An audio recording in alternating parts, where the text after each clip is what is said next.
Bien, nuevamente buenos días, bienvenidos sean a la Cátedra Alfonso L. Herrera de la Facultad de Ciencias Biológicas. Y la cátedra, como ustedes saben, es un evento organizado por la facultad dentro del marco de los 30 años de la Facultad de Ciencias Biológicas. Entonces, nuevamente bienvenidos y gracias por su asistencia. Bien, voy a presentar a los miembros del presidium, en el cual tenemos al maestro en Ciencias, Héctor Rafael Eliosa León, director de la Facultad de Ciencias Biológicas.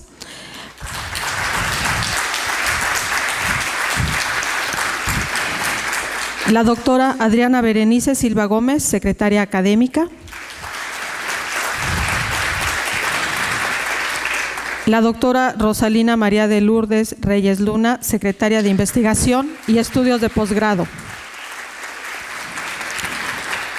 Y la maestra en Ciencias, Lucero Montserrat Cuautle García, secretaria administrativa.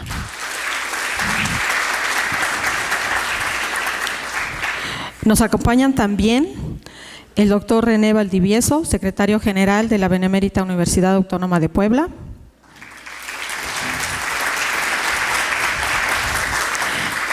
El doctor Rodolfo Dirso, también nos acompaña, doctor. Y el licenciado Boris Hernández Cami, en representación del ingeniero Luis Fernando Nájera, director general de Conagua, Puebla.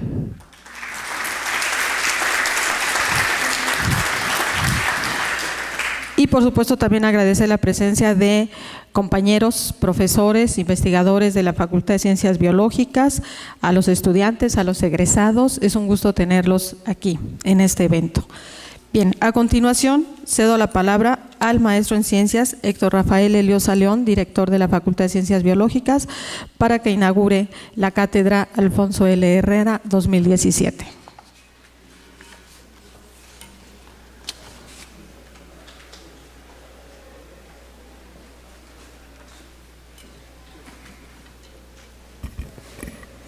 Muy buenos días a todos ustedes, distinguidos invitados especiales, doctor René Valdivieso Sandoval, maestro lascano, director de la Facultad de Ingeniería, quien nos ha tenido la amabilidad de prestarnos este auditorio. Doctor Dirso, doctor Martínez Meyer, estimados profesores, estudiantes, trabajadores administrativos, sean todos ustedes bienvenidos a esta Cátedra Alfonso L. Herrera 2017. Hoy es un día muy especial para esta facultad. En esta ocasión, la realización de la cátedra tiene un componente muy especial, ya que coincide con la conmemoración del 30 aniversario de la creación de la licenciatura en Biología y con ella, por supuesto, el surgimiento de esta unidad académica. Fue el 14 de julio de 1987, después de una brillante defensa del proyecto presentado por parte del maestro en Ciencias Ismael Ledesma Mateos, director fundador de esta escuela, que el Consejo Universitario tuvo a bien aprobar la creación de la Escuela de Biología, ahora Facultad de Ciencias Biológicas. La primera generación ingresó en agosto de ese mismo año, tomando clases en el edificio Carolino, que fue la primera sede. Desde entonces han pasado por estas aulas más de 6,000 estudiantes, de los cuales el 60% ha obtenido el título de biólogo. En 1996, la escuela pasó a ocupar su actual sede en Ciudad Universitaria, con mayores instalaciones y mejores condiciones de trabajo. Cabe resaltar que en la última década, el número promedio de estudiantes que ingresan anualmente a la licenciatura es de 250, lo cual refleja la importancia de la biología en el ámbito social de la región y también un reconocimiento al trabajo cotidiano que se realiza en esta facultad por la calidad demostrada en investigación y docencia, Y como recordarán ustedes, el año pasado la licenciatura recibió la reacreditación por parte del Comité de Acreditación y Certificación de la Licenciatura en Biología, Asociación Civil. Como consecuencia del crecimiento de la escuela, en el año 2013 se aprobó la licenciatura de Biotecnología con carácter multidisciplinario y que administrativamente quedó bajo responsabilidad de esta unidad académica. También es importante mencionar que el 25 de octubre del año 2016 se aprobó la maestría en Ciencias Biológicas por el Consejo Universitario, dando lugar así a la transformación de esta unidad académica en Facultad de Ciencias Biológicas. Y quiero abrir un paréntesis para señalarles que en estos días, justamente en esta semana, se está desarrollando el proceso de selección de alumnos de la primera generación del posgrado, cuyo ingreso será en agosto de este mismo año. Pues bien, en estos 30 años, la facultad se ha transformado en todos los aspectos, pero siempre se ha trabajado intensamente para fortalecer el trabajo intensamente, de tal manera que se pueda brindar a los estudiantes certeza y calidad de su formación, contribuyendo así a la generación de profesionistas que la sociedad demanda para atender la problemática del país desde el punto de vista biológico. De esta manera les ofrecemos la oportunidad de emprender un futuro de bienestar para ellos, sus familias y su comunidad.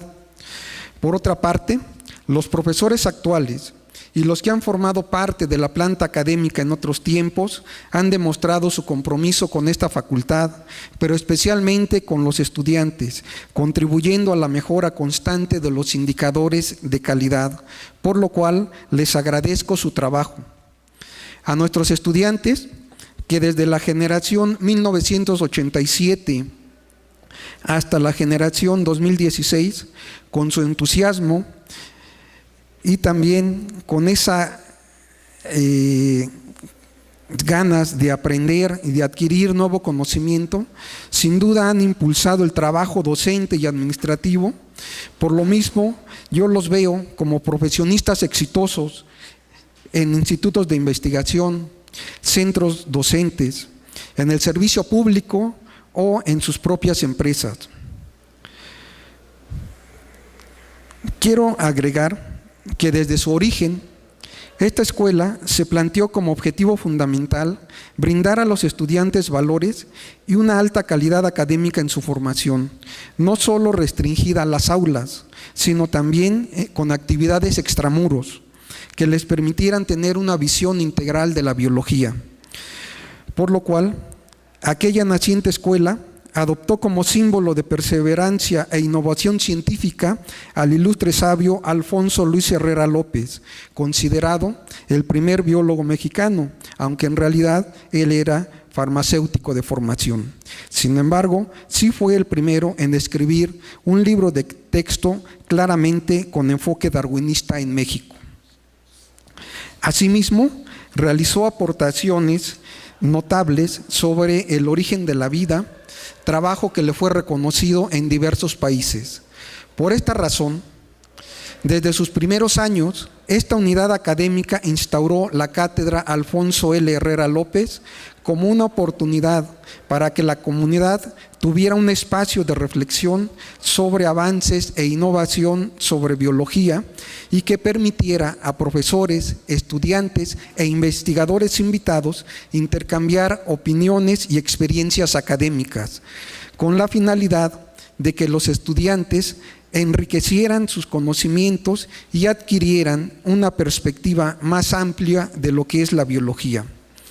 Este evento fue creado para hacer también un reconocimiento en vida a biólogos mexicanos contemporáneos por su destacada trayectoria académica, no solo en investigación y docencia, sino también en la formación de recursos humanos y en el desarrollo de la biología en México. En esta ocasión, La cátedra se engalana con la participación de 4 biólogos mexicanos extraordinarios de gran reconocimiento internacional, quienes generosamente aceptaron venir a compartir sus conocimientos con la comunidad de esta facultad. A todos ellos, mis más sinceras gracias y sean ustedes bienvenidos. Finalmente, agradezco al Consejo de Unidad Académica y a todos los organizadores del evento el trabajo realizado para este fin. Muchas gracias.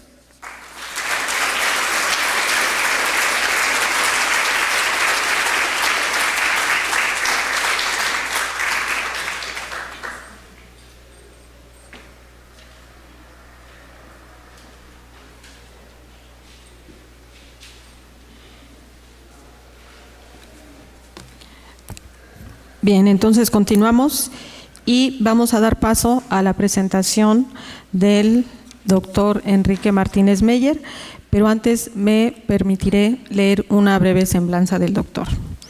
Bien, el doctor Enrique Martínez Meyer es investigador del Departamento de Zoología del Instituto de Biología de la UNAM desde el año 2002. Actualmente también es secretario académico del Centro del Cambio Global y la Sustentabilidad en el Sureste en Villahermosa, Tabasco. Sus líneas de investigación giran en torno a la ecología geográfica y ecología de mamíferos, abordando preguntas que permitan entender los factores causales de la distribución y abundancia de las especies y sus respuestas a los cambios en el ambiente. Específicamente, sus investigaciones incluyen temas en la biología del cambio climático, teoría y modelado del nicho ecológico y la biología de la conservación.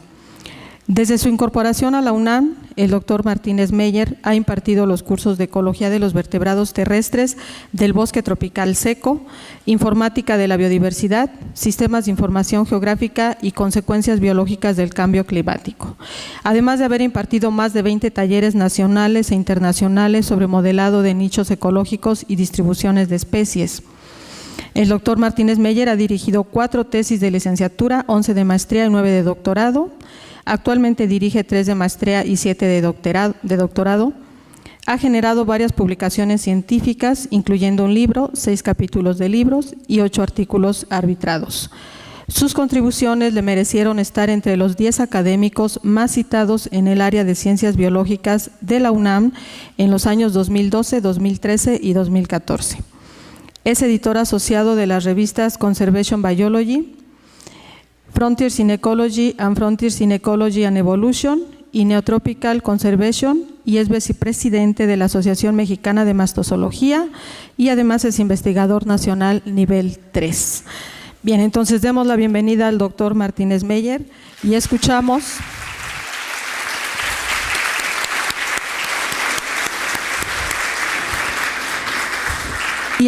con atención su presentación. Al final pasaremos a la ronda de preguntas. Adelante, doctor. Gracias.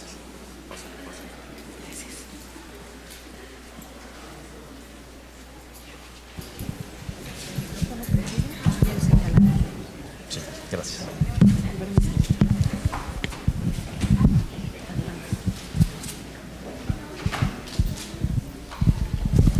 Muy buenos días a todos.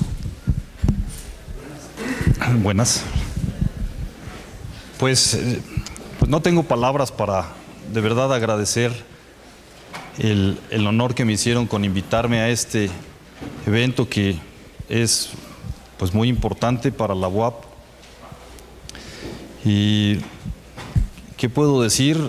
Me llena de alegría, me llena de orgullo pues festejar con ustedes este 30 aniversario de la Escuela de Biología, bueno, ahora la facultad, y de compartir el foro con las personas que yo he admirado desde que soy estudiante, el doctor Dirso, el doctor Carlos Galindo, que antes de trabajar en la UNAM conozco su libro de los mamíferos de la Cuenca de México porque lo consulté para mi tesis de la licenciatura, y pues desde luego el doctor Sarucán. Es para mí un orgullo y un honor estar aquí, y de lo que se me hizo voz de hombre de repente. De lo que les vengo a platicar hoy es sobre el tema del cambio climático y más bien su aspecto de la biología del cambio climático, que es un tema en el que yo he estado trabajando en los últimos muchos años. 15 años o algo por el estilo. Y aunque es un tema muy popular, a veces hasta muy trillado, a mí me parece importante hablar en los foros educativos y en los foros científicos sobre este tema, porque precisamente como es un tema que ya se salió del ámbito científico, ya es del conocimiento popular, existen mucha información sobre el cambio climático y mucha desinformación sobre el cambio climático. Entonces la intención de esta plática es pues darles algún tipo de información fundamentada científicamente sobre las dimensiones del cambio climático o las consecuencias que pueden tener este evento de calentamiento, este evento de cambio climático, en una perspectiva más general.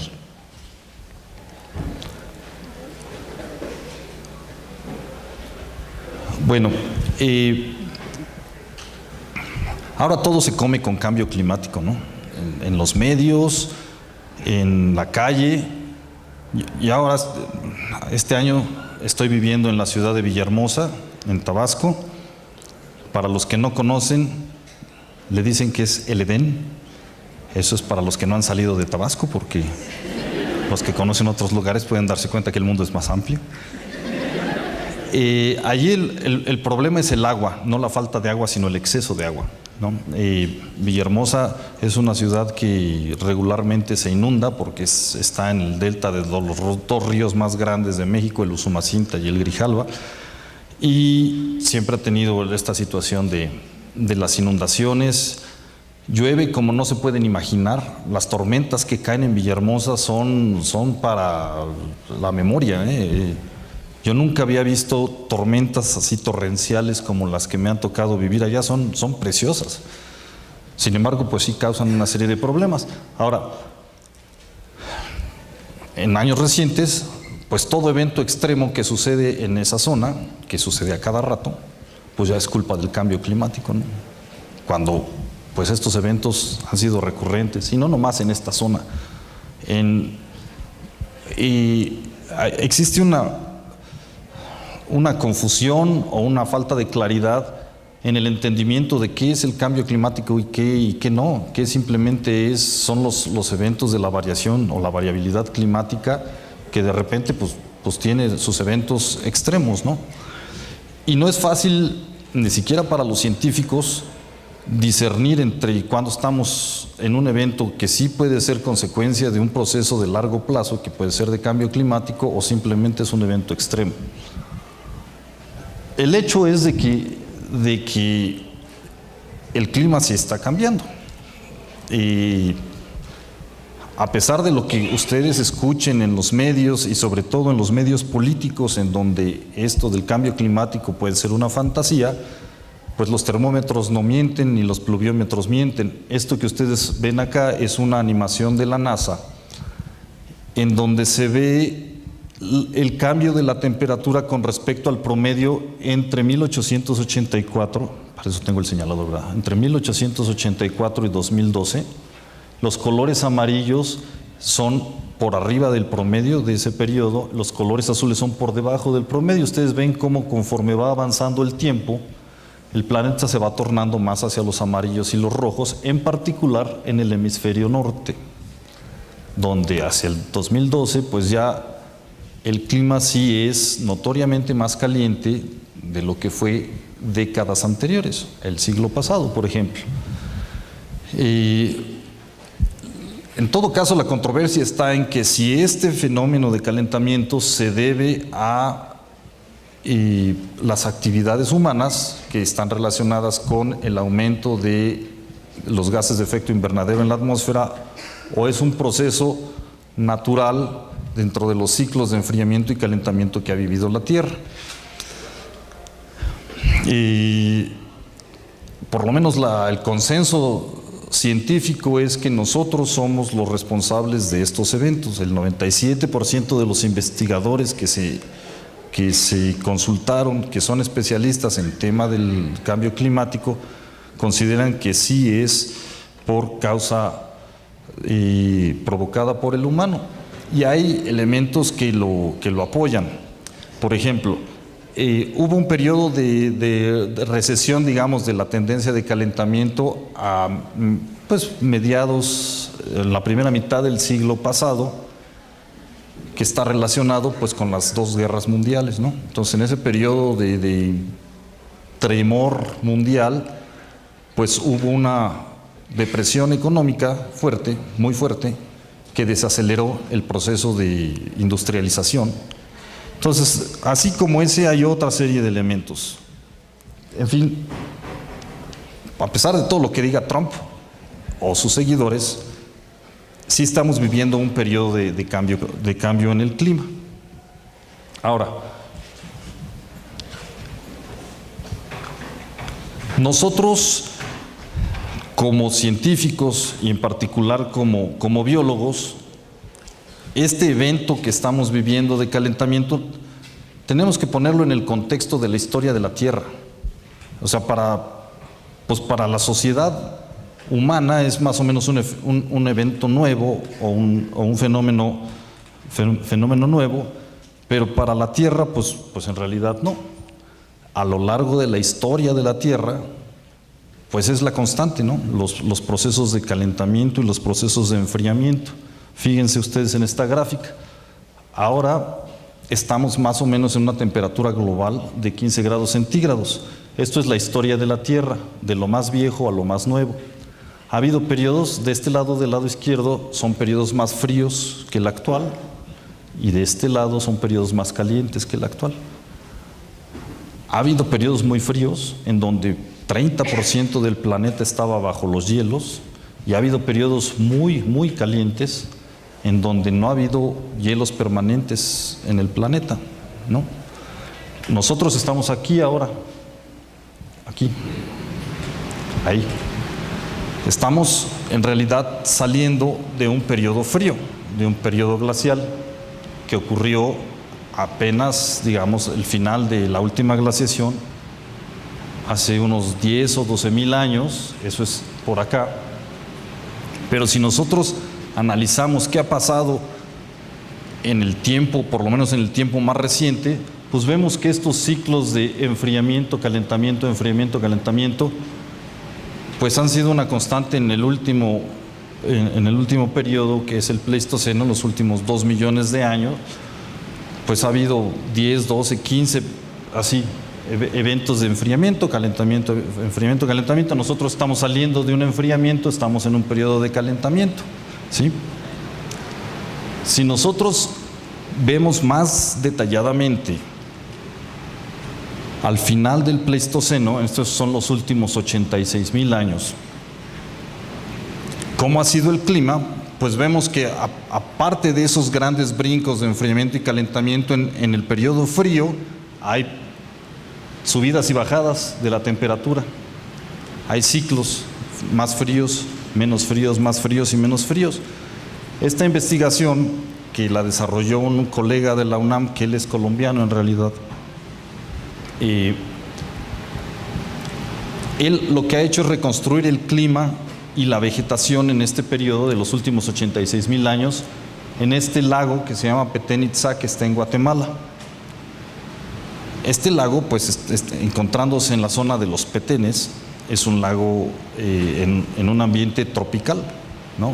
El tipo de vegetación dominante de los Petenes pues son las selvas medianas, perennifolias o subperennifolias, y en su reconstrucción de la vegetación, en los periodos fríos del Pleistoceno, fíjense qué interesante, en lo más frío, la vegetación dominante, bosque de pino encino.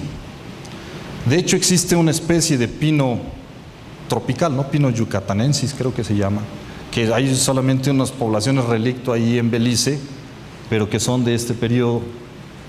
En periodos menos fríos, la vegetación dominante son bosques de encinos, y ya ahora son bosques tropicales. Es decir, un cambio en el clima, un cambio en la temperatura y en los patrones de lluvia de una magnitud alrededor de los 5 grados centígrados a 7 grados centígrados puede provocar una conversión completa de los ecosistemas.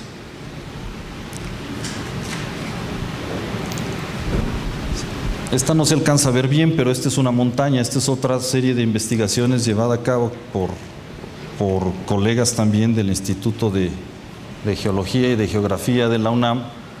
Esta es la montaña. Ellos hicieron sus análisis sobre el corrimiento de los glaciares y de la vegetación en los periodos fríos con respecto al periodo presente. Estos son los periodos fríos en el último máximo glacial, hace unos 20.000, 18.000, 20.000 años. Y estos son los tipos de vegetación. Son matorrales, bosques de encinos, bosques de pinos, bosque de pinos, bosque de abetos y bosques mixtos. Ustedes lo que pueden ver es que en los periodos fríos, los hielos, que esta es la línea de hielos, estaba hasta hacia los 4.000 metros sobre el nivel del mar. Ahorita se encuentra hacia los 5.000 metros sobre el nivel del mar. Entonces hubo un corrimiento como de 1.000 metros altitudinalmente de los tipos de vegetación, de los hielos y de los tipos de vegetación. Bueno, ¿y qué pasa con los animales? ¿O qué pasó con los animales en estos periodos? Bueno, pues responden evidentemente a estos cambios. Un ejemplo que nos toca muy cerquita aquí es el del teporingo. Aquí cerquita, en Valsequillo, hay una zona de gran importancia paleontológica porque es un yacimiento fosilífero importante en donde se tienen registros del teporingo del último máximo glacial. Valsequillo está acá, el límite de la distribución del teporingo está como 50 kilómetros de Valsequillo. Entonces lo que ustedes pueden observar es que estos corrimientos de los ecosistemas pues hace que algunas especies, las que pueden, respondan de esa manera con movimientos, y las que no pueden pues eventualmente se pueden extinguir. O sea, la marca, digamos, del último periodo glacial fue la extinción de pues alrededor del 90% de la fauna de mamíferos y aves mayores de 40 kilogramos, pues en varias partes del mundo, aunque existe un debate en qué tanto fue consecuencia del cambio climático y qué tanto fue producto de la sobreexplotación o del efecto de la cacería de los primeros humanos que colonizaron el continente americano. Sin duda, el cambio climático ha jugado un efecto. En las últimas investigaciones con respecto a esto, pues más bien es una combinación de ambas cosas. Fue un periodo ambientalmente malo para muchas de estas especies y además estaba la presión de la explotación de las poblaciones de los primeros humanos que al final trajeron como consecuencia un efecto dominó posiblemente en donde hubo una extinción de este grupo de animales. Ahora, eso es lo que ha pasado digamos, en el último evento que podemos comparar con lo que estamos viviendo ahorita, en términos pues que está muy cerquita, apenas hace 10 o 12 mil años que terminó la última glaciación, y tenemos muchos vestigios o muchos elementos o mucha información que nos dice cómo era la vida en ese tiempo y cómo es la vida ahora. Pero ¿cuáles son las particularidades de este evento de calentamiento y de cambio climático que estamos viviendo? Bueno, pues en principio es su origen, como les comentaba hace un rato, y la evidencia apunta a que es la actividad del hombre la que está provocando el calentamiento a nivel global. En términos de la magnitud de lo que esperamos, cuánto puede cambiar el clima, es bastante comparable con lo que pasó en la transición de la última era glacial al presente, del Pleistoceno al Holoceno, que fue más o menos unos 5 grados el calentamiento que hubo.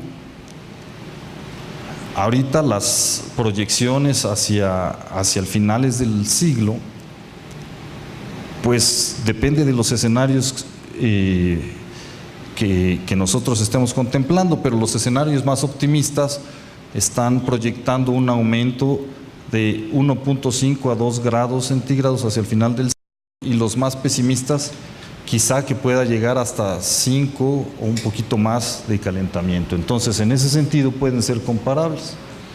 En lo que sí difieren bastante es en la velocidad a la que está ocurriendo este calentamiento. Es posible, según lo que se ha medido, que este evento de calentamiento sea 1 o 2 órdenes de magnitud más rápido de lo que fue el calentamiento en la transición del Pleistoceno al Holoceno. Y eso sí marca una diferencia en las posibilidades de respuesta de las especies a estos cambios.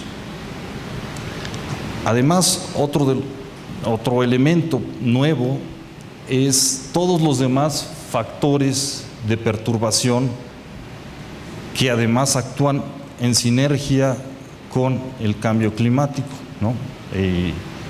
La transformación de los sistemas naturales en sistemas antropizados, la contaminación, la expansión de las especies exóticas invasoras, la sobreexplotación de especies, etcétera. Todo eso actúa en sinergia y seguramente será algo de lo que platique mañana el doctor Dirso. Ahora, ¿cómo responden las especies o cuáles son las capacidades y las posibilidades de respuesta de las especies cuando suceden las alteraciones en el ambiente?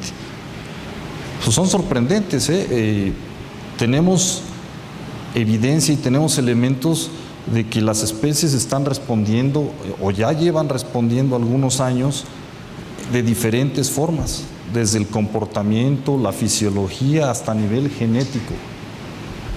Este es un ejemplo de que las especies están en los Estados Unidos, están floreciendo más temprano, ¿no? Les está llegando antes la primavera y están respondiendo de esa manera. Ahora, piensen ustedes, los que son científicos, los que son biólogos, las consecuencias que esto puede tener, ¿no? Se han detectado básicamente 4 patrones de respuesta de las especies a los cambios climáticos con base en el registro fósil y con base en el análisis histórico. Algunas especies, muchas especies, pasan los cambios climáticos, los sobreviven y por millones de años, pues. ¿Cómo hacen? Bueno, hay procesos fisiológicos o procesos conductuales o procesos de otra índole que son adaptativos a los cambios. Cuando in situ no pueden lidiar con esos cambios, a ver, vamos a pensar cómo funciona la naturaleza. Si en una población, en un lugar específico, las condiciones empiezan a cambiar y a volverse desfavorables para esa especie, lo que va a pasar en principio es que o se empiezan a morir más individuos o empiezan a nacer menos individuos. Y si eso es recurrente en el tiempo, si esas condiciones no mejoran y la especie no puede adaptarse a esos cambios, entonces se van a morir más de los que nacen y al final en ese lugar se puede extinguir esa población. Pero ¿qué pasa cuando en otro sitio que no está presente la especie hay condiciones favorables y empiezan a llegar propágulos? Pues se pueden establecer y pueden colonizar. Entonces, visto desde la distribución de una especie, lo que uno ve son movimientos de la especie o de la distribución de la especie. Pero a nivel poblacional son extinciones locales y colonizaciones locales. Y eso es lo que ha pasado, por ejemplo, con el teporingo, pues lo que pasó en la última glaciación, pues estaba aquí seguramente, se calentó, se volvió desfavorable, ya no están las mulembergias y los pastos de los que se alimenta, y entonces se extingue localmente, pero se mantiene en las zonas de la alta montaña. Las zonas del deshielo arriba, se colonizan con las plantas y los teponingos pueden invadir, ¿no? Entonces es un proceso en el tiempo, pero son procesos demográficos, eso es lo que hay que tener bien claro. Entonces esto de las migraciones no es que un individuo tiene calor y se mueve, no pasa así, es a lo largo de las generaciones que se extinguen y que se van colonizando, ¿no? En este estudio que fue cuando era yo joven y bello y estaba yo haciendo mi doctorado, lo que quería yo ver era cuáles eran las evidencias históricas de las respuestas de los mamíferos a los cambios climáticos, y entonces lo que utilicé fue una técnica de reconstrucción de la distribución de las especies a partir de los puntos de registro. Modelé su distribución con registro fósil en el Pleistoceno y vi cuáles esas condiciones ambientales en donde se encontraban en el presente, y vi con el registro de las presencias de las especies en el presente si coincidía con lo que el modelo me decía y viceversa. Entonces lo que pude observar allí es que la mayor parte de los mamíferos que yo estudié pues, migraron bastante, se movieron bastante.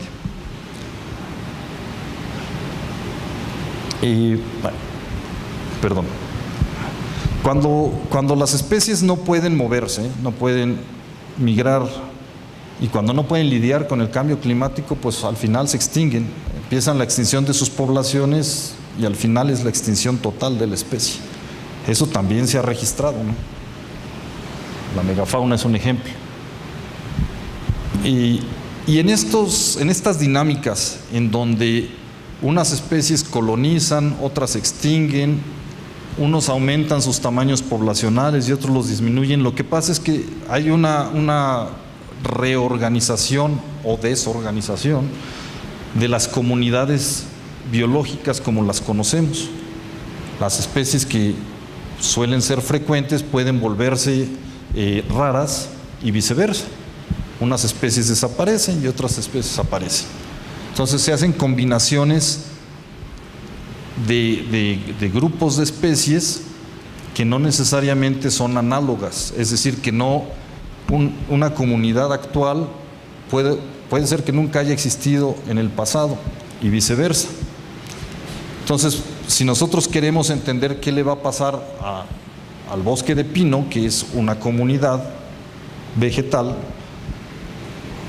pues el bosque de pino puede ser que se desarme como bosque de pino, como lo conocemos ahorita, y vaya a haber elementos del bosque de pino que se mantengan y otros que se pierdan, y con el tiempo puede ser una comunidad nueva, diferente, que no teníamos conocimiento. Eso ha pasado.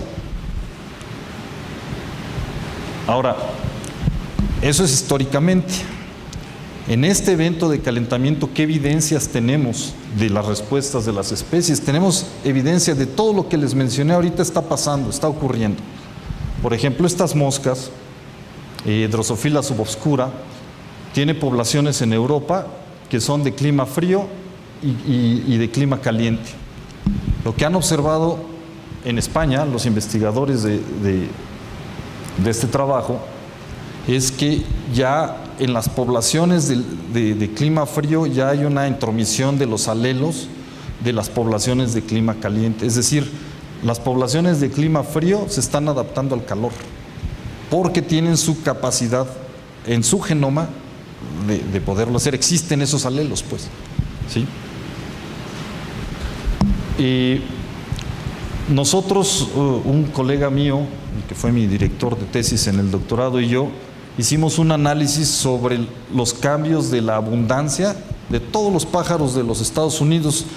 En Estados Unidos tienen la bendita gracia de llevar buenos registros de muchas cosas, y entre esas muchas cosas son de los pájaros. Desde hace unos 60 o 70, no más, como 70 años ya, los grupos de ornitólogos y de ornitófilos se organizaron para recorrer rutas a lo largo de todo el país de Estados Unidos y sur de Canadá, y en esas rutas tienen puntos de observación.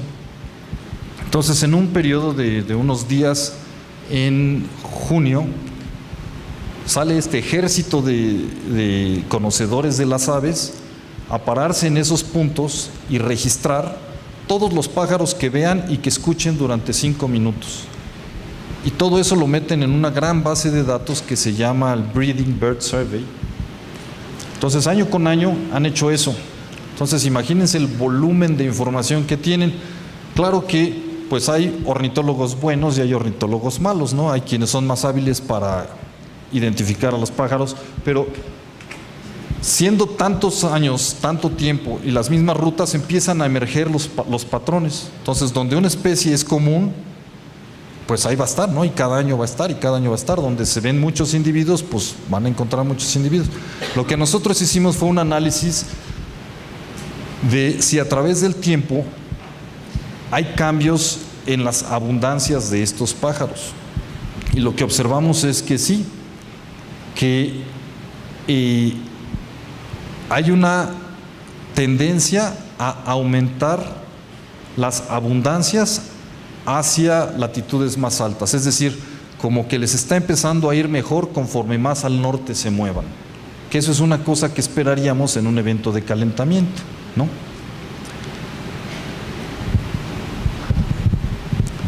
En diferentes partes del mundo se ha documentado ya estos procesos de colonización local y de extinción local en plantas, en insectos, en vertebrados, en muchos grupos. Es decir, la evidencia biológica del cambio climático empieza a ser bastante abrumadora a nivel mundial.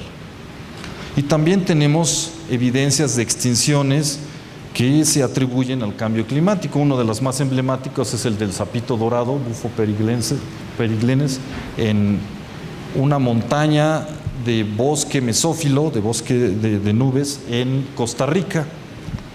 Tenía una biología muy particular este sapito porque permanecía oculto la mayor parte del año y en un periodo muy corto, 2 o 3 meses, emergían los sapos por miles o cientos de miles, se reproducían y luego se volvían a enterrar. Bueno, al paso del tiempo empezaron a ver que cada vez emergían menos y menos y menos hasta que de plano ya no salieron y ya no los han vuelto a encontrar. O sea, ya se extinguió ese sapo.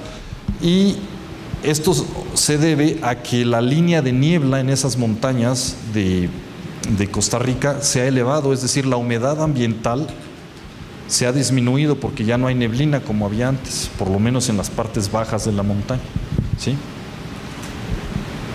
Y bueno, en los Alpes suizos, por ejemplo, esto del reacomodo de las comunidades, de las especies que solían ser comunes empiezan a ser más raras y viceversa, se ha documentado bastante bien con las plantas de los Alpes suizos. Pero ¿qué sabemos para México? O sea, esto es lo que tenemos documentado a nivel global. Bueno, para esta plática, porque ya tenía un tiempo que no me ponía a hacer una revisión bibliográfica profunda para actualizarme en la situación de México, entonces fue lo que hice. O sea, en los días anteriores he estado buscando información sobre qué sabemos del cambio climático en México, por un lado, y de las consecuencias a nivel de la biodiversidad de ese cambio climático en nuestro país. Bueno, pues es como si no hubiera yo hecho la revisión bibliográfica de hace 2 años, porque no ha pasado nada en términos de avanzar en nuestro conocimiento. Una de las, carencias o de las necesidades más apremiantes en México es conocer la historia de nuestro clima. Hay análisis a nivel muy fino para puntos muy específicos de cómo ha venido cambiando el clima.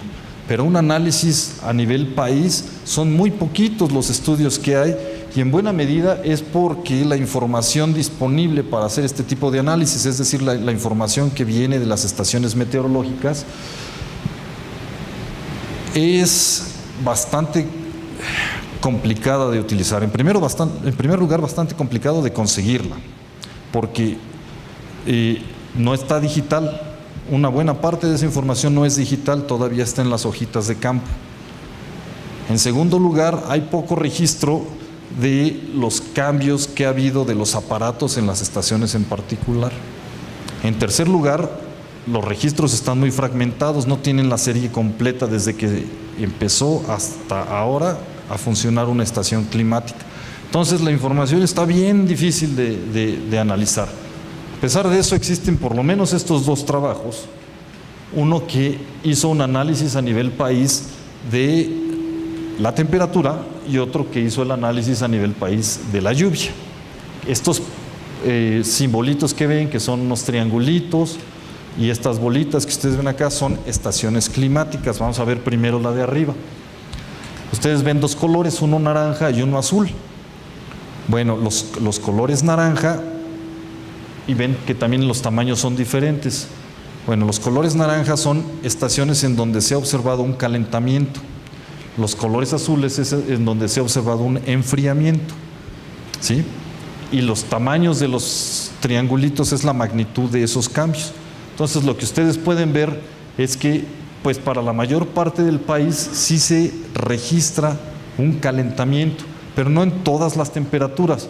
Esto es la temperatura, aquí dice, la temperatura máxima del verano. La temperatura mínima tiene un patrón menos claro de aumento. Ahora, con respecto a la lluvia, lo mismo. Las bolitas chiquitas son un cambio chiquito, las bolitas grandes es un cambio grande, las bolitas vacías o blancas son reducción en la lluvia, y las bolitas rellenas, las negritas, son aumento de la lluvia. Entonces ustedes pueden ver que hacia el norte hay más bolitas negras que bolitas blancas, pero todas son chiquitas. Hacia el centro y hacia el sur hay bolitas muy grandes, unas blancas y unas negras. La lluvia siempre ha sido un problema modelarla y un problema estudiarla, porque es mucho más variable y mucho más impredecible que la temperatura. Entonces, lo que podemos ver acá es que hacia el norte tiende a llover un poquito más, hacia el centro y hacia el sur todo está mezclado. Hay zonas en donde está lloviendo más y hay zonas en donde está lloviendo menos. Ahora, de lo que yo observé en esta búsqueda que hice, es que en México sí existe un montón de gente que estamos trabajando en el tema de cambio climático, en diferentes aspectos del cambio climático, desde los científicos atmosféricos que estudian, pues, la física del cambio climático, los científicos sociales y los biólogos, pero el 95% de la investigación que se realiza en México en términos de cambio climático es investigación futurista, proyectiva. Le decimos predictiva, pero yo no creo que predigamos mucho. Se han desarrollado, y México sí es uno de los países en donde está más activo esto, más desarrollado, escenarios específicos para México, escenarios de climas futuros para México, adaptados de los escenarios mundiales, refinados para México, en ese aspecto sí, y pues estos escenarios son la base de las investigaciones sociales, de las investigaciones físicas y de las investigaciones biológicas. Incluso yo, pues una buena parte de mi trayectoria académica en esto del cambio climático ha sido ese tipo de investigación, con estas cosas que se llaman modelos de nichos y distribuciones de especies, que lo que hacen es producir mapas de la distribución de una especie, en el presente, y bajo alguno de esos escenarios climáticos normalmente del futuro. Como se ve, esto es que ustedes tienen un conjunto de puntos de registro de la especie, los mete uno con unas capas ambientales que tienen que ver con el clima, o sea, por ejemplo, esta es la precipitación, la temperatura máxima, la temperatura mínima, la evapotranspiración, etcétera.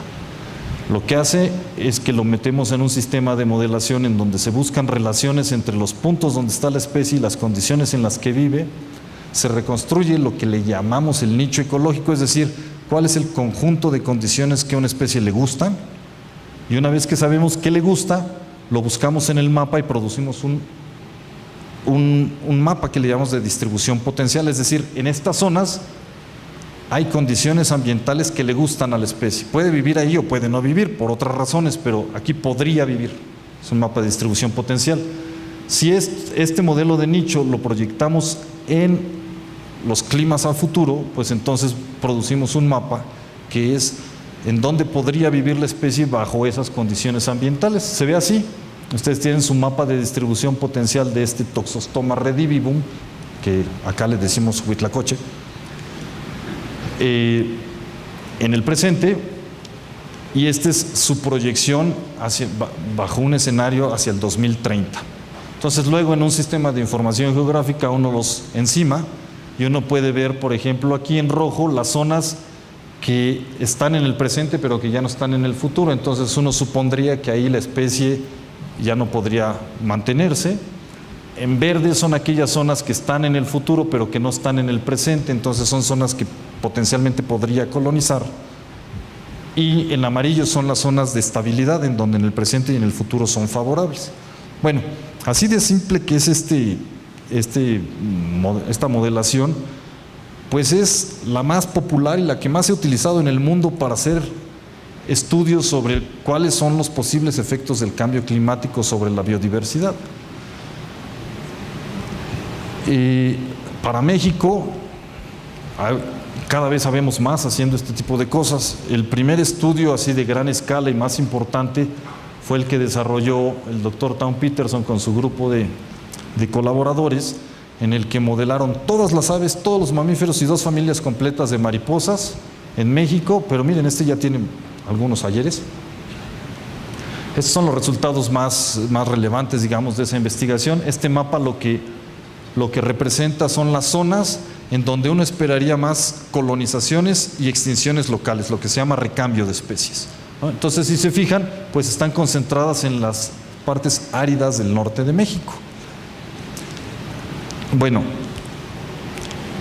este tipo de análisis ha sido buen negocio porque da de comer. O sea, como que es popular, como que la gente llama la atención, de que puedas mirar hacia el futuro y que puedas decir algo sobre qué nos puede pasar. Eso es una cosa que en el tema de cambio climático todos queremos saber. ¿Qué va a pasar? ¿Qué nos va a pasar? ¿Qué podemos hacer para que no nos pase lo malo y que sí nos pase lo bueno? Bueno, pues esta es una de las ventanitas para mirar al futuro. Sin embargo, y después de muchos años de hacer esto, yo no creo que sea la forma de aprender de la biología del cambio climático, o por lo menos no la mejor forma de aprender de la biología del cambio climático, porque todavía hay niveles de incertidumbre muy altos. Hay incertidumbre asociada a los escenarios, ¿no? Entonces, pues a tu pajarito le va a ir según el escenario que tú estés mirando. Todavía no podemos reducir mucho los niveles de incertidumbre asociados si emitimos muchos gases de efecto invernadero o si los mitigamos, ¿sí? Esa es una fuente de incertidumbre. Pero una más preocupante todavía es la incertidumbre en el proceso de modelado mismo. Esto que ustedes ven acá es un ejercicio de modelación que hicimos probando diferentes algoritmos o métodos de modelación. Entonces, esta es la distribución actual de esta especie, que es una planta de Sudáfrica. Y cada uno de estos es el mapa que sale en una proyección a futuro con los datos controlados, es decir, todo fue lo mismo, lo único que variamos fue el método de modelación, hacia el mismo escenario al 2030. Entonces, si tú quieres que a tu especie le vaya bien, utiliza un GLIM, un modelo lineal generalizado. Pero si quieres que le vaya mal a tu especie, utiliza un algoritmo genético. ¿Sí ven?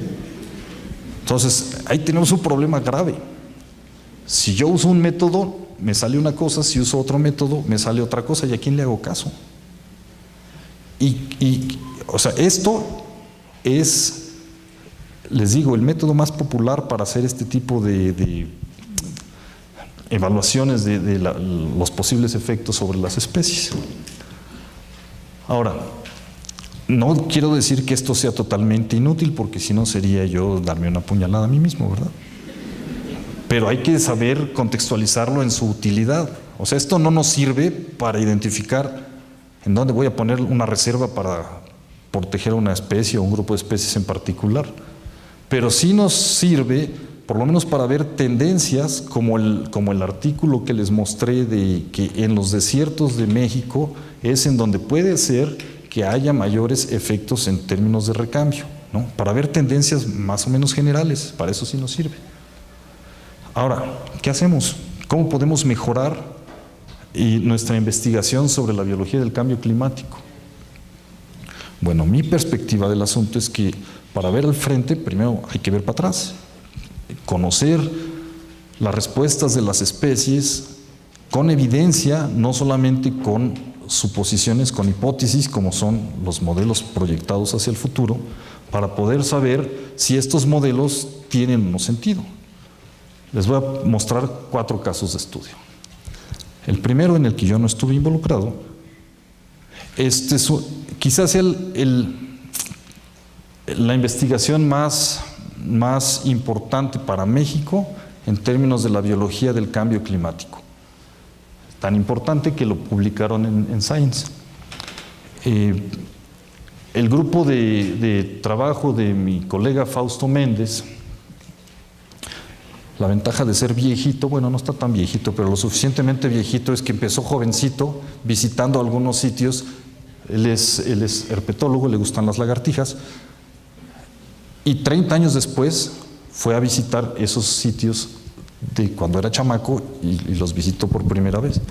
Y lo que hizo fue registrar a cuáles especies sí encontró y cuáles otras especies ya no encontró. Y entonces, a través de ese análisis temporal, lo que descubrieron es que hay un proceso de extinción de poblaciones de este género de especies, del género Celoporus. 12% de las 48 especies ya muestran extinciones de poblaciones. Con base en estos datos, con base en las tendencias climáticas, generaron modelos de proyección hacia el futuro. Y lo que ellos, con base en eso, ellos proponen que hacia 2080 se podría esperar una extinción bastante grande, hasta del 40% de las poblaciones y hasta del 20% de las especies del grupo aquí en México, ¿no? Entonces, bueno, estos datos hacia el futuro pues ya tienen una base más fuerte por el análisis histórico. Ese fue el caso número 1. El caso número 2, en este sí he estado involucrado, es que dada la necesidad de tener información de base para poder comparar, esta que fue mi estudiante de doctorado y ahorita es mi postdoctorado, se llama Ángela Cuervo, generó superficies climáticas para 3 periodos en el tiempo en el siglo XX, para todo México. ¿Cómo hizo eso? Con los datos de las estaciones climáticas, que les digo que es un problemón trabajarlas, bueno, pues pacientemente en su doctorado las trabajó para generar mapas de superficie de las temperaturas y de la precipitación para el periodo de 1910 al 49, del 50 al 79 y del 80 al 2009, 3 periodos. Y con base en esta información, lo que hemos estado haciendo es comparar el periodo 1 contra el periodo 2, el periodo 1 contra el periodo 3, el periodo 2 contra el periodo 3, y buscar tendencias de cambio. Lo que ustedes no pueden ver, pero que está aquí en esta gráfica, en esta lámina, son las regiones biogeográficas del país, acá, y cuáles son las tendencias de cambio en la temperatura por estaciones del año, ¿no? Este es invierno, primavera, verano, otoño. Entonces, si las barritas van para arriba, es que hay evidencia de calentamiento. Si las barritas van para abajo, hay evidencia de enfriamiento. Las barras son temperaturas mínimas, los puntitos son temperaturas máximas. Entonces, así, a ojo de vuelo de pájaro, ustedes pueden ver que hay zonas en donde las barras van para abajo, preferentemente, y hay zonas en donde las barras van para arriba, preferentemente, ¿no? Entonces, hay regiones biogeográficas que se están calentando, hay regiones biogeográficas que no necesariamente se están calentando. Y lo mismo hicimos con las precipitaciones, estas es lo mismo. Entonces hay zonas, pues ya lo habíamos visto en los análisis anteriores, que llueve más o que llueve menos respecto al promedio. Ahora, ya con estas climatologías temporales, con el caso número 3, lo que hemos estado haciendo son análisis con datos, no con proyecciones, sino con datos históricos y datos presentes. En este caso, utilizamos algo de lo que les va a hablar el doctor Carlos Galindo enseguida, que es información de la ciencia ciudadana. Tenemos buenos registros históricos de las aves de México, ¿no? Las aves, los mamíferos, las mariposas y en buena medida también anfibios y reptiles son los grupos mejor conocidos para México en términos de animales. Entonces, esta base de datos de las aves está muy trabajada y muy organizada por el grupo de ornitólogos Tom Peterson, Adolfo Navarro. Entonces, lo que hicimos fue rescatar todos los registros históricos, ver cuáles son los cuadrantes en donde hay un buen inventario con base en las curvas de acumulación. Dijimos, aquí sí están completos los inventarios. Y luego, información reciente del 2000 para acá, con base en los registros de ciencia ciudadana, que cada vez son más y más y más y más, ver en esas celdas cómo está la composición de las especies de aves. Lo que observamos, este mapa, es el mapa de recambio, es decir, en dónde se han perdido especies y dónde han llegado nuevas. Y fíjense que coincide bastante con el mapa que vimos de las proyecciones a futuro. Pero la diferencia es que este sí es con datos.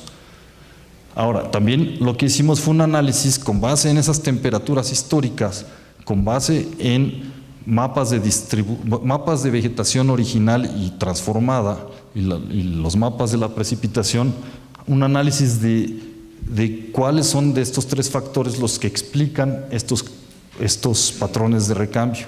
Y el único factor que nos salió estadísticamente significativo fue la temperatura.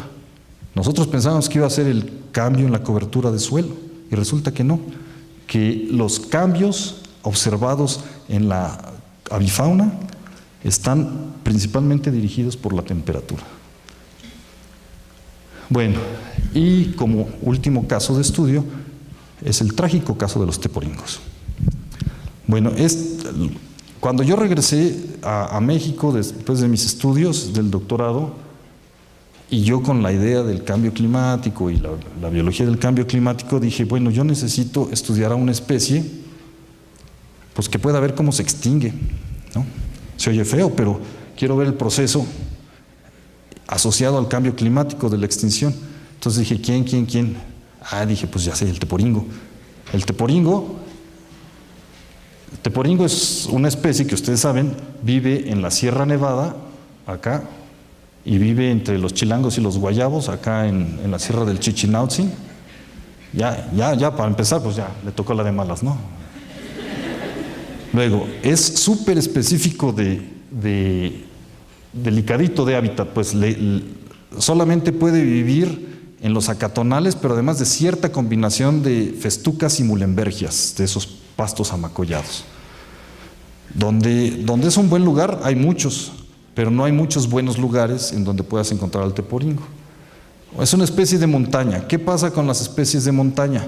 Bueno, pues con el cambio climático, pues lo que suponemos y lo que hemos visto es que los climas fríos tenderían a irse más para arriba, ¿no? Y las poblaciones de abajo pues serían las que sufrirían más porque estaría más caliente. Bueno, entonces lo que hicimos nosotros en este estudio fue primero analizar las estaciones climáticas para ver si hay tendencia de cambio climático en la zona. Y sí, ustedes pueden ver esta rayita roja que muestra que las temperaturas mínimas de diciembre y máximas de diciembre, o sea, las temperaturas de invierno, tienden al calentamiento. Entonces sí hay calentamiento en esta zona, por lo menos en alguno de los parámetros de la temperatura. Luego lo que hicimos fue recuperar todos los registros históricos de donde se había reportado al teporingo y visitarlos nuevamente. Entonces, muchos de esos sitios pues ya los convirtieron de zacatonales y bosques de pinos a potreros, o ya está Topilejo ahí, ya creció y ya está ahí, etcétera, ¿no? Pero en los sitios en donde todavía hay bosque, donde todavía hay zacatonales, lo que observamos, y eso está en esta gráfica,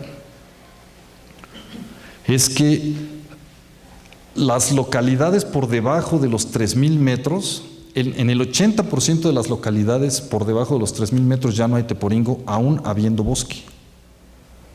Lo que nosotros esperábamos, según nuestros modelos, es que estas zonas azules se perdieran conforme va pasando el tiempo, o sea, se van perdiendo las poblaciones de abajo para arriba. Los datos empíricos eso sugieren. Sin embargo, nosotros no podemos decir que es cuestión del cambio climático.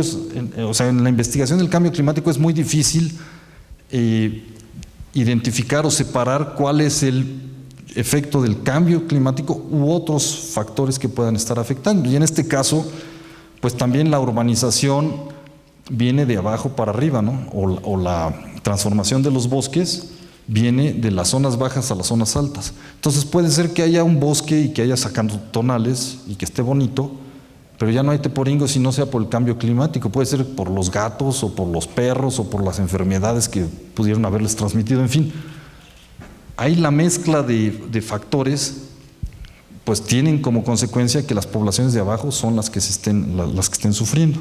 Ahora, con esto del Popo y de que está cerrado el acceso al Popocatépetl, los que han podido entrar allí dicen que las poblaciones de teporingo están felices, ¿no? Entonces, pues la respuesta está fácil. En fin, bueno, como resumen,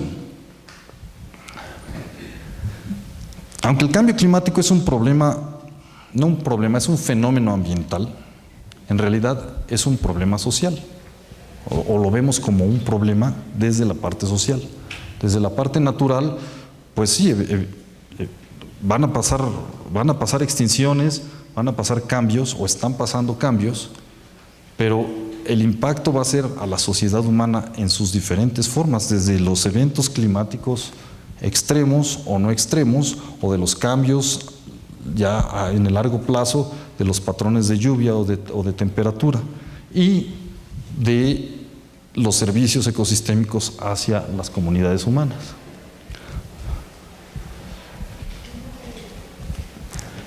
Y este evento pues tiene sus particularidades, y entre ellas son todos los demás agentes de perturbación que hacen mucho más complicada la posibilidad de resiliencia o de adaptación de las especies a estos cambios. Ya podemos nosotros detectar las respuestas de la biodiversidad a los cambios, y en México la investigación se ha enfocado principalmente a proyecciones al futuro. Yo lo que quiero convencerlos a ustedes es que esa no es la manera de aprender de la biología del cambio climático, esa es la manera de conseguir proyectos, puede ser que sí, pero si ustedes quieren aprender de cómo las especies han o resuelven sus problemas con respecto al ambiente, hay que verlo para el pasado. Ahora, el título de la plática es si el cambio climático es una amenaza para la biodiversidad en México. Pues sí, o sea, yo pienso que sí, o sea, por las lecciones del pasado nosotros podemos esperar cambios importantes en términos de movimientos de especies, extinciones seguramente van a estar ocurriendo, y reacomodo de comunidades por lo menos, ¿no? Pero yo pienso que el cambio climático no es el problema más apremiante para la biodiversidad.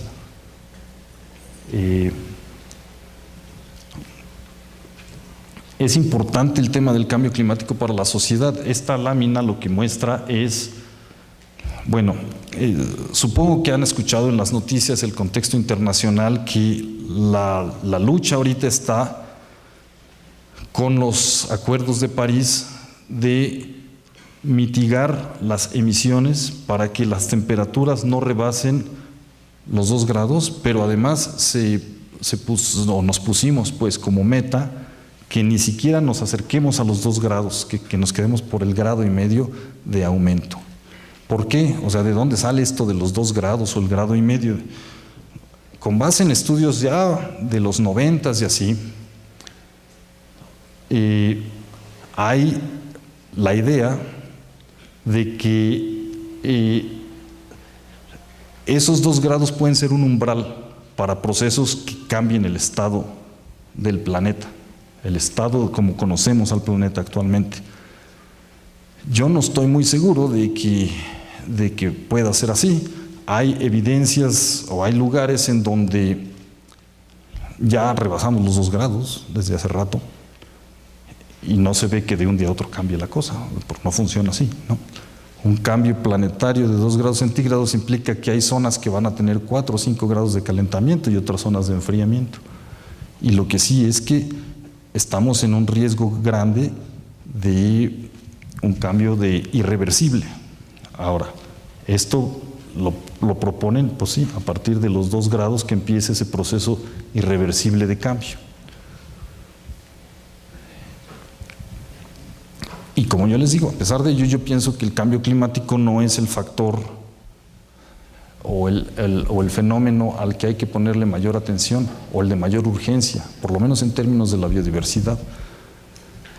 En estudios planetarios, como en este caso, de los límites planetarios, hacen un análisis de cuáles son los procesos a nivel planetario que mantienen la estabilidad del sistema como la conocemos.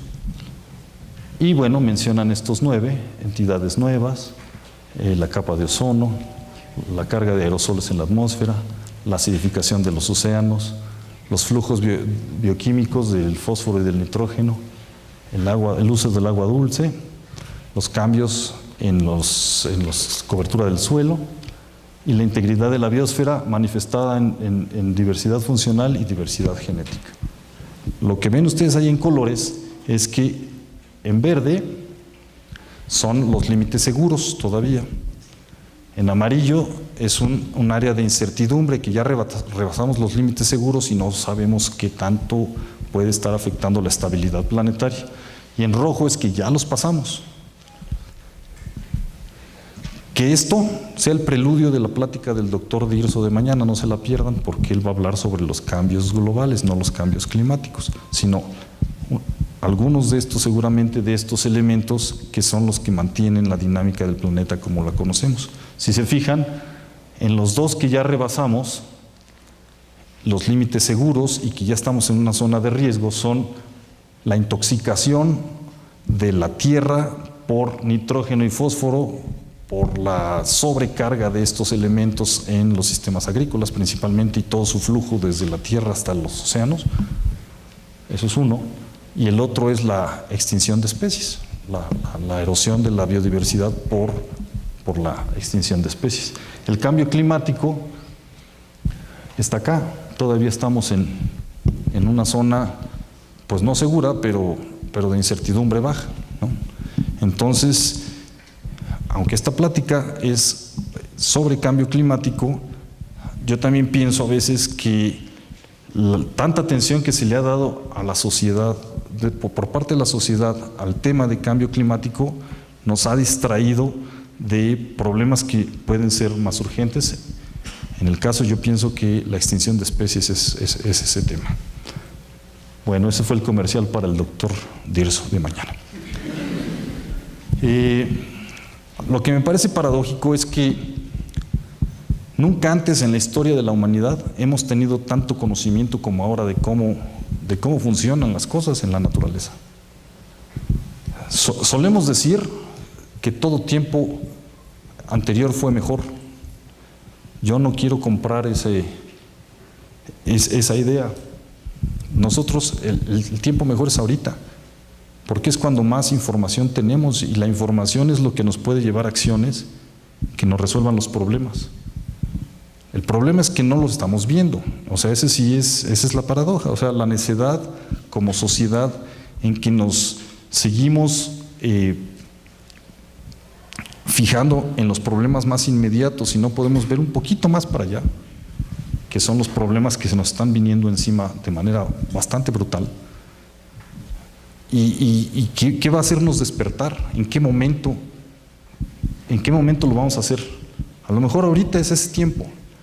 O sea, estos movimientos mundiales que están sucediendo, como los acuerdos de París y toda la política que está alrededor, a lo mejor es el tiempo de tomar las acciones decididas.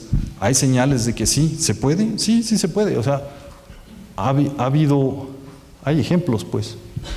Y algunos de ustedes están muy jovencitos, pero a algunos nos tocó el auge del rompimiento de la capa de ozono, ¿no? Y entonces hubo una transformación mundial del uso de refrigeradores que utilizaban ciertos gases que eran los que provocaban los clorofluorocarbonatos, que provocaban el rompimiento de la capa de ozono. Ha habido epidemias globales que se han podido contener mediante la organización, mediante tomando en serio los problemas. Entonces, no lo digo yo, o sea, la información disponible nos dice que estamos apenas a tiempo todavía para tomar acciones que eviten un cambio de estado a quién sabe qué del planeta como lo conocemos. Los dejo con una invitación de uno de los gurús de las ciencias biológicas en el mundo, que es el doctor Edward O. Wilson, que dice así: permítanme decirle a ustedes, particularmente a los jóvenes, y que bueno que aquí haya muchos, que el camino de la ciencia o cualquier profesión que hayan ustedes decidido tomar, llévenlo hasta lo más lejos de sus capacidades, porque el mundo los necesita. Les estamos dejando, mi generación y la generación anterior, un mundo más complicado, pero un mundo con más información también. Entonces, espero que esto les sirva a ustedes para reflexión y que decidan entrarle a los problemas de manera frontal, agarrar al toro por los cuernos. Muchas gracias.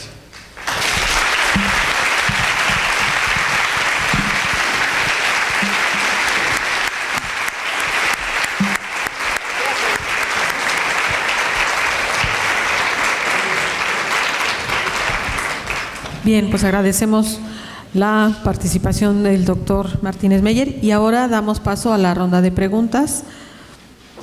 ¿Alguien tiene alguna pregunta? A ver, te van a acercar el micrófono, permíteme un segundito. Acá. Sí, bueno, gracias.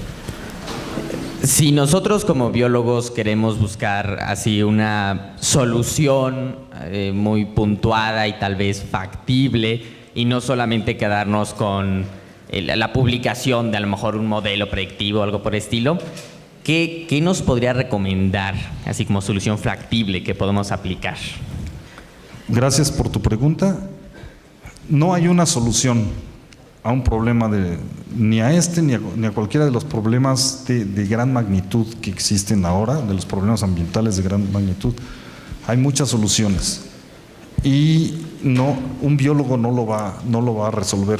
Tiene que ser un grupo interdisciplinario y esa es una cosa que estamos aprendiendo, a trabajar en equipos interdisciplinarios, y es una cosa nueva para nosotros, por lo menos, porque no estamos educados de esa manera.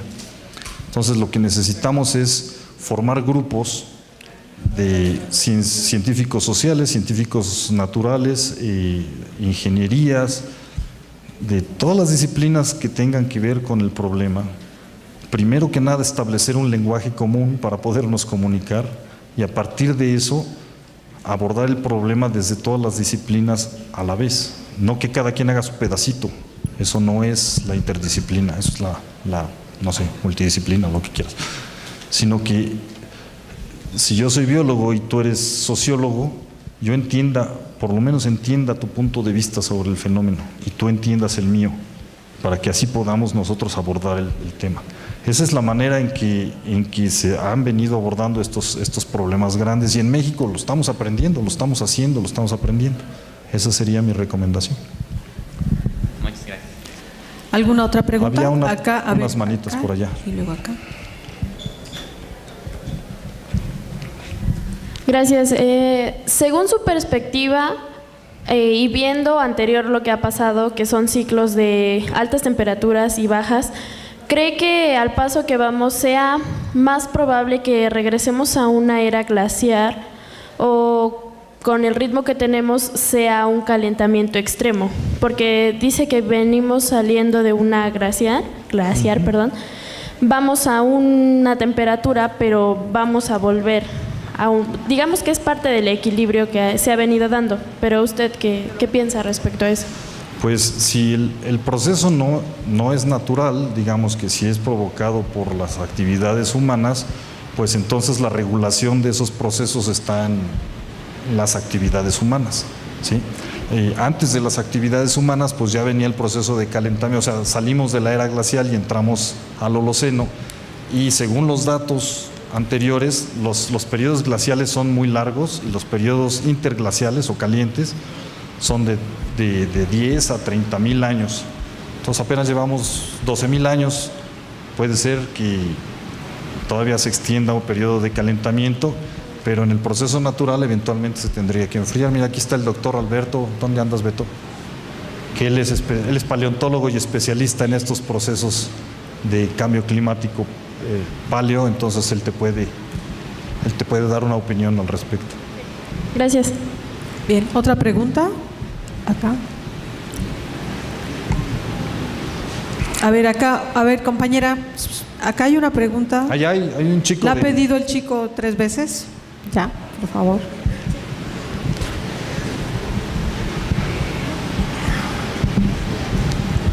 Buenos días. Quería saber si en algún país o en alguna zona ha visto casos efectivos para reducir los niveles de nitrógeno o fósforo que están generando. Bueno, lo que sucede es que eso es la aplicación de fertilizantes, son nitrógeno y fósforo. Entonces sí, en muchos países hay una regulación mucho más fuerte que acá del uso de fertilizantes. Donde más se utilizan en el mundo es en los Estados Unidos, en el noreste de los Estados Unidos. Y en Europa existe mucha más fuerte la regulación para el uso del nitrógeno y del fósforo. México no tiene una política de regulación de las cantidades de fósforo y nitrógeno que se puedan utilizar, pero pues como la mayor parte de la agricultura en México no es extensiva, sino es local, de las comunidades locales, y esos productos son en general caros,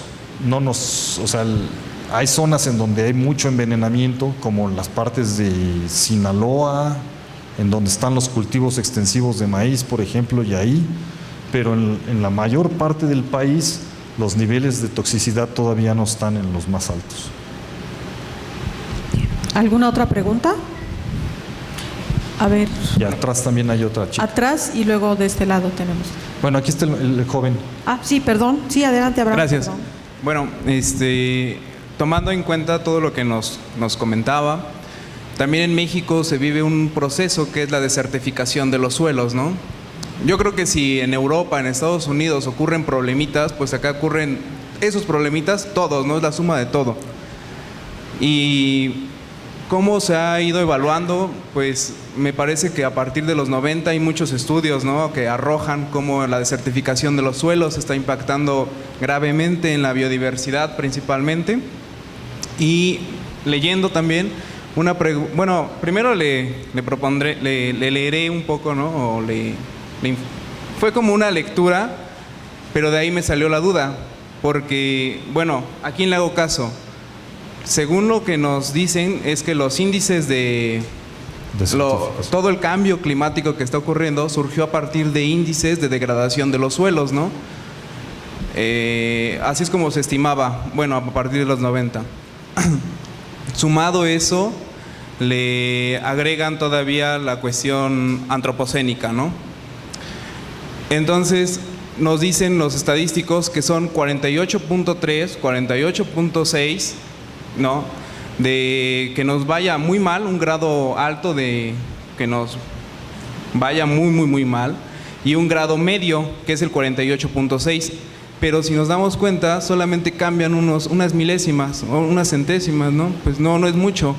Entonces, eso también nos hace pensar a quién le hago caso. Como usted decía, ¿no? Pues nos dicen que nos puede ir así, de esta manera y bla, bla, bla, ¿no?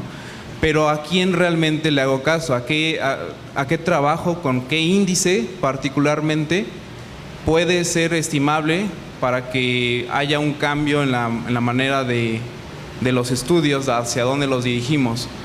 Por ejemplo, había uno, bueno, a partir, le digo, de los 1997, publicaron por ahí uno de, siguiendo los modelos de Torsway, que decía que el porcentaje es del 77.3% de certificación del suelo en todo México. Pero hay otros, en el 2000, que nos dicen que el proceso es de 44.7%, ¿no? Según lo que dice también la base del INEGI. Pero ¿qué índice tomó? ¿No? ¿O a quién están siguiendo? Yo no estoy familiarizado con los índices de certificación en México, pero lo que te puedo decir al respecto es que analices las fuentes originales para saber cómo hicieron esas estimaciones y también en dónde se publican esas estimaciones, porque hay fuentes que son más confiables que otras fuentes, ¿no? Las fuentes oficiales, el INEGI es en general es una fuente confiable, pero hay que entender cómo hicieron esas estimaciones, cuáles son los parámetros que utilizaron, que seguramente fueron diferentes de la otra publicación que tú mencionas, porque los números son muy distintos, ¿no? Totalmente. Entonces hay que ver cuál es el origen de los datos y cómo hicieron el tratamiento de los datos para saber cuál es la que pues más confiable. Ok. Sí. Allá ¿Otra atrás había pregunta? una chica. Acá atrás había, ajá.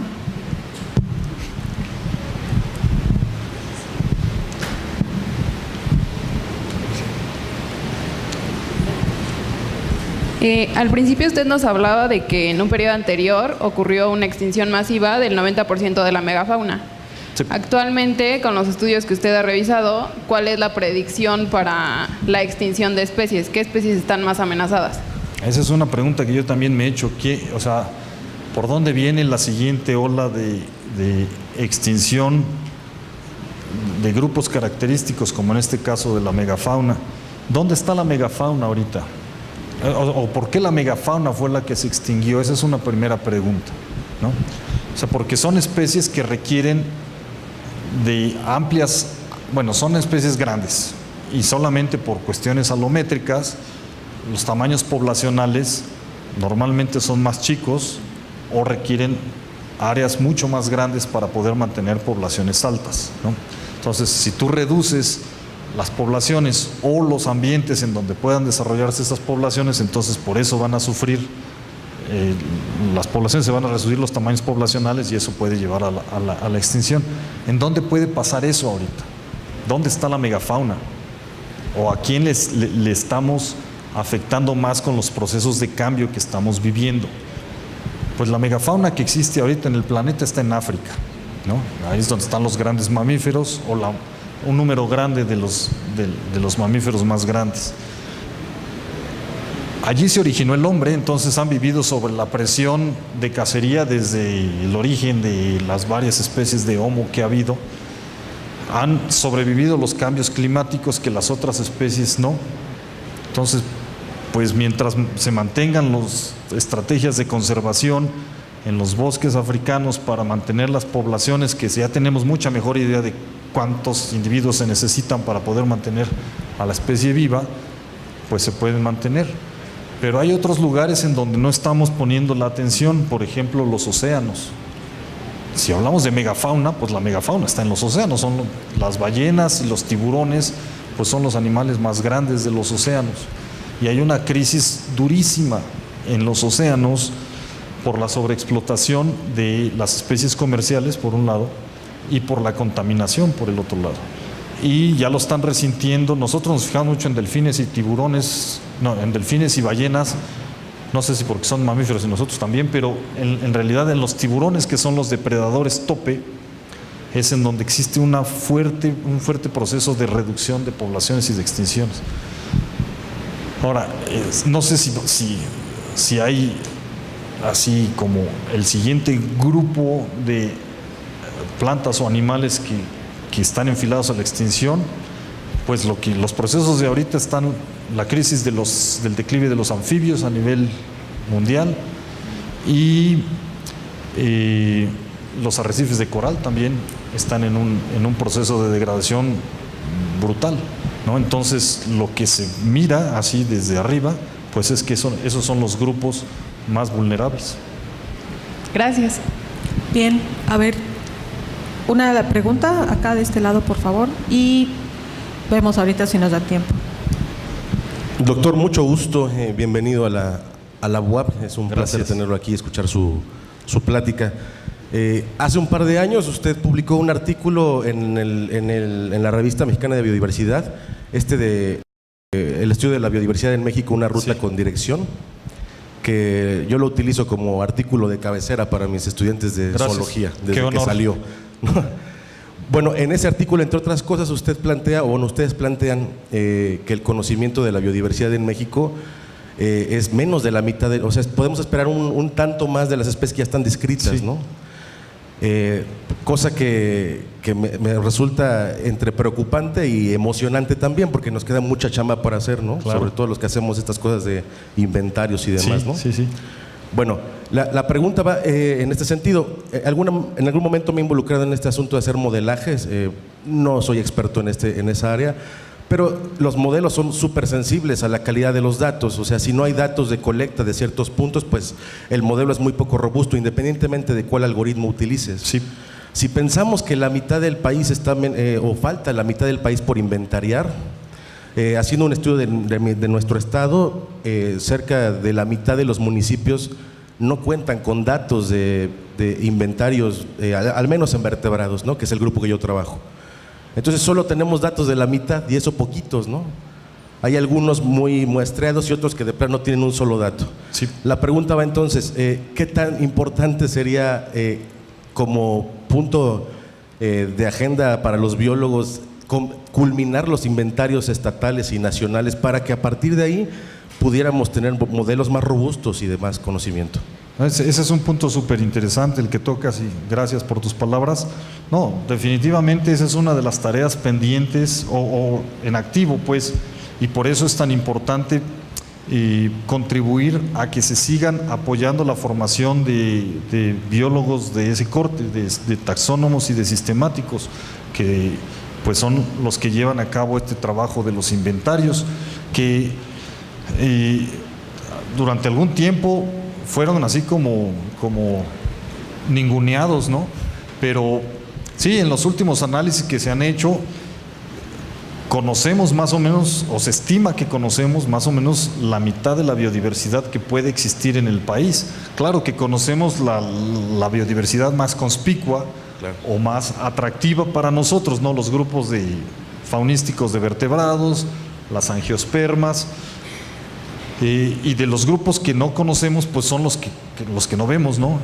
Desde luego el grupo de los insectos dentro de los invertebrados, pues es el grupo más grande que existe, entonces seguramente ahí está el pool más grande de desconocimiento, pero de todo lo microscópico, pues conocemos casi nada. Ahora, en otro dato que sale en ese artículo es que el 50% más o menos del país ya está transformado de su cobertura original, ¿no? Entonces la velocidad a la que nosotros estamos perdiendo poblaciones y especies sin siquiera notarlo, sin siquiera saberlo, pues es bastante alta, ¿no? Yo no sé cuál sea la relación entre la tasa de descubrimientos contra la tasa de extinciones. Sería interesante hacer un análisis en esa línea. Pero sí, definitivamente, y respondiendo a tu pregunta, es necesario seguir trabajando durísimo con los inventarios, y la calidad de la información que obtenemos y que utilizamos nos va a dar la calidad de los productos, sean modelos o sea otro tipo de análisis. Muchas gracias, doctor. Gracias a usted. Bien, a ver, solamente las últimas dos preguntas, por favor, para no retrasarnos en el programa. Acá. Buenas tardes, doctor. Buenas tardes. Considerando que en los Estados Unidos al menos el 70% del terreno que se cultiva se destina a la alimentación del ganado, y siendo la carne el producto más ineficiente para ser producido, entonces el deterioro ambiental y la destrucción de la naturaleza está determinado por el comportamiento social o por las políticas económicas e industriales que se han creado para satisfacer la demanda constante de la sociedad a estos productos? Pues es eso, o sea, somos demasiadas personas en este planeta, somos 7,000 millones de, iba a decir cristianos, pero no, creo que son más budistas que cristianos en realidad. Y la demanda de bienes y servicios, pues eso es justamente lo que nos tiene en una crisis ambiental mundial. Es decir, se han hecho estimaciones que si nosotros aspiráramos a los estándares de vida de los Estados Unidos, pues necesitaríamos 4 planetas para poder mantener una población con esos estándares de vida. Entonces, el origen de todo es que somos demasiados, por un lado. Por otro lado, somos muy despilfarradores de recursos.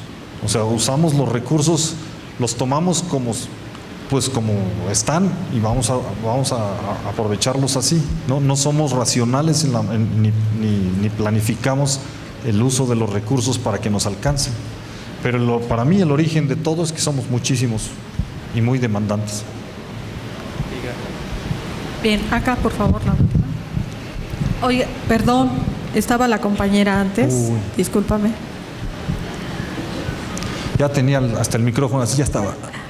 Sí, pero es que también había chicos que lo habían pedido. Buenas tardes, doctor. Hola, buenas ¿Cómo tardes.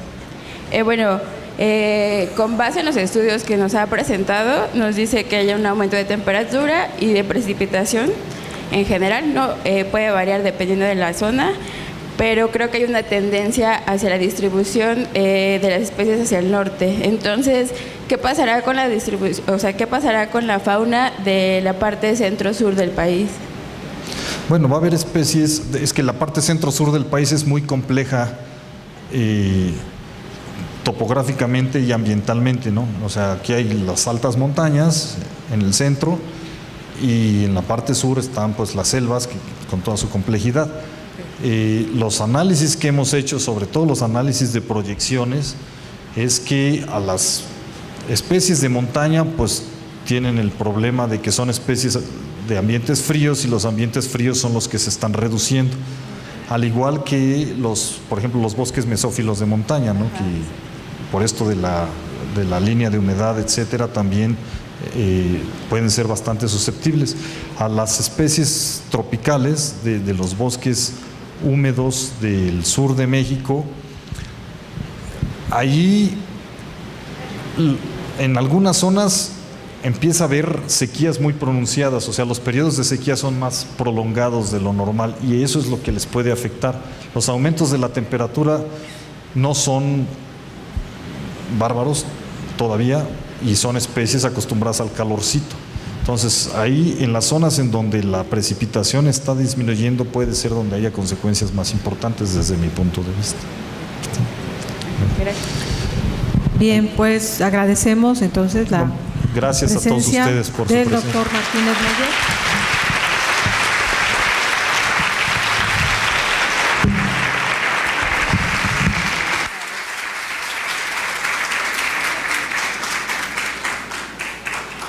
Doctor, gracias por su participación. A nombre de la Facultad de Ciencias Biológicas le hacemos entrega de un reconocimiento y de un obsequio.